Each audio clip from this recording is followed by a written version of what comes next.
Ladies and gentlemen, welcome to the Game Room. I'm Malcolm Bradley, and today with me I have Daytona Beach City Commissioner Patrick Henry. Mr. Henry, thank you for being with me. Anytime, my brother. All right. Before we get started, Mr. Henry, I like to, anytime I have an elected official in Game Room, I like them to briefly explain the role that they're either currently in or the role that they're running for. So could you briefly tell us what the role of state representative is and the community that you will be representing? Yeah. Currently, I'm the city commissioner of the city of Daytona Beach. Been in that seat now for 6 years. And I'm in the process of running for state representative. And state representative District 26 covers the Daytona area, all of the land, a little bit of Orange City, and a little bit of Lake Helen. Yes, sir. So it's a pretty big zone, Okay. or a pretty big area. Yes, sir. Okay, so you're running for state representative, but you currently are commissioner of Daytona Beach. Right. How has that role prepared you for state representative? And also, I want you to speak to some of the accomplishments and achievements that you've made as city commissioner for your tenure. Well, you know, serving 6 years on the commission has been a challenge.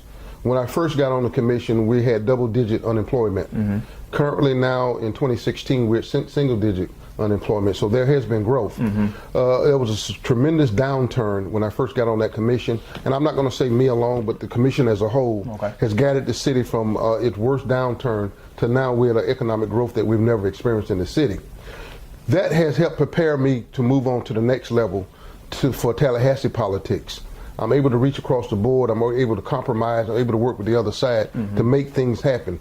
You know, we got a lot of people talk about what they're going to do, but my track record will prove that, you know, I've done things. We've made things happen here on the Daytona Beach City Commission. Yes, sir. You actually just answered my next question, because there's no secret that there's currently a divide between Republicans and Democrats. I was going to ask you, how did you plan on working with them to address policy and move an agenda for the district? And understand that in Tallahassee politics, the Republican Party is the majority.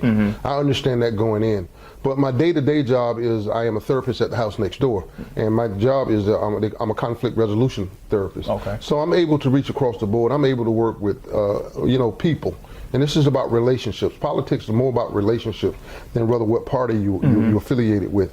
So I'm willing to reach across the board. I'm willing to, you know, extend the olive branch and say, what can we do for the good of all? And so we all get a piece of the pie instead of one side get all the pie. Yes, sir. And the other side gets none of the pie. Okay.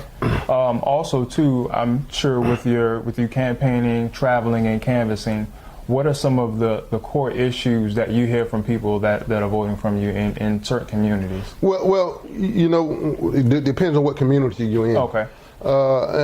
In some communities, economic development, job creation is very important. In other communities, then we have you know, water issues. Yes, sir. We have environmental issues that's important. And in other communities, there may be something like the Zika virus. What are we going to do to make sure that the state of Florida is safe? So it depends on where you are. But collectively, you put all that together, then you have kind of a mindset going in as to what all the people want. Yes, and you sir. have to address those issues as you go. Yes, sir. What are some issues at the top of your list that you'll be fighting to address if elected? If elected, I mean, one of the main things I'm going to continue to build on is job creation, economic growth. I'm going to work on that during my whole time there. But coming out of the box, we got to address some water issues that people may not be aware of. The state of Florida drinking water comes out of the ground it's an aquifer. Okay. Okay, and the aquifer is being contaminated several ways. One is from the leaching of fertilizer, and the other one is septic tanks. And one of the big things we're going to work on is in the Spring Hill area, a lot of those houses are on septic tanks. We want to get those houses off of the septic tanks and onto city sewer. Okay. Now to protect our drinking water. We can't do anything if we have contaminated drinking water long term. And that's an issue that the state of Florida tried to address last year with $100 million they put, but it's not enough money. Okay. Yes, sir. Also, too, you're a advocate for extending or granting rights for felons. For felons. Yes, sir. I just want to speak to why that's important to you and why that's important to us as a country and our political process. Think about this. You do your time. You pay your debt to society. Then it's like, you know, it's double jeopardy. Now they take your rights away from you. I never thought that was fair. I thought if a person does their time, pay their debt to society, then we grant them their rights back, their voting rights as well as their civil. You just give them their rights back. It's the right thing to do. Yes, sir. And also too, a lot of people sacrificed freedoms and lives for people to have those rights. Right. So right, I agree. Also too, how do you plan to address community and law enforcement? Of course, there's been an increasingly uncomfortable vibe between police and communities. So how do you plan? It's ironic that you asked that question today. I just left Bethune-Cookman. I was at another forum for voting, but tonight there's going to be a forum with law enforcement and community.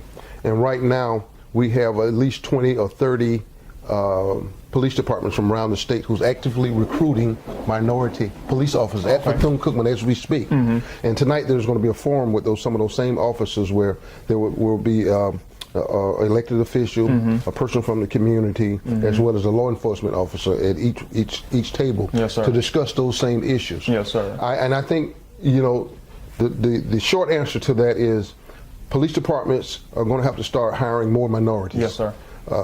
People who look like us to patrol us. Yes, sir. And the bigger answer is that these police officers, a lot of them is going to have to be retrained on cultural sensitivity, yes, sir. as well as shoot and don't shoot scenarios. Yes, sir. Okay. And when you say training,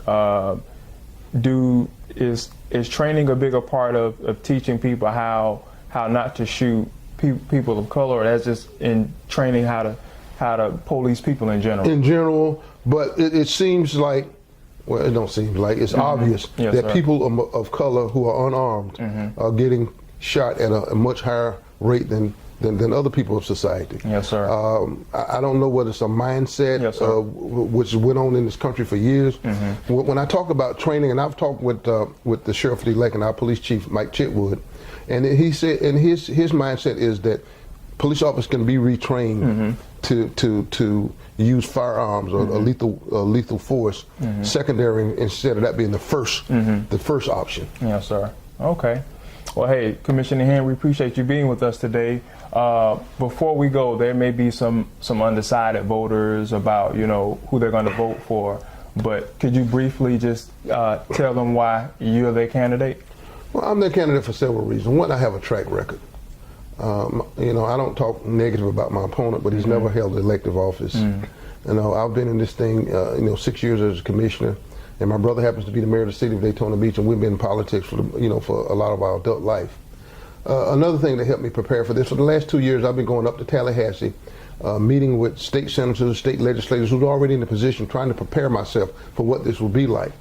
And not this past summer, but summer before last, I spent a good part of that summer up at Harvard University at John F. Kennedy School of Government, just trying to better prepare myself for government at a higher level than the local level. Yes, sir. I happen to work over here in DeLand, so I can bridge that gap between the west side of the county and the east side of the county, which we haven't had a representative that kind of represented the entire county since Joyce Cusack. So I think I would be that voice. I've worked over here in DeLand for 29 years. I live in Daytona, so I have a vested interest in both sides of the county. So that's what makes me feel like I'm the better candidate.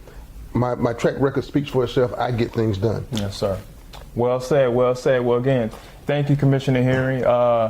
Thank you for watching the Game Room. This is Commissioner Henry running for Florida State Representative, District 26.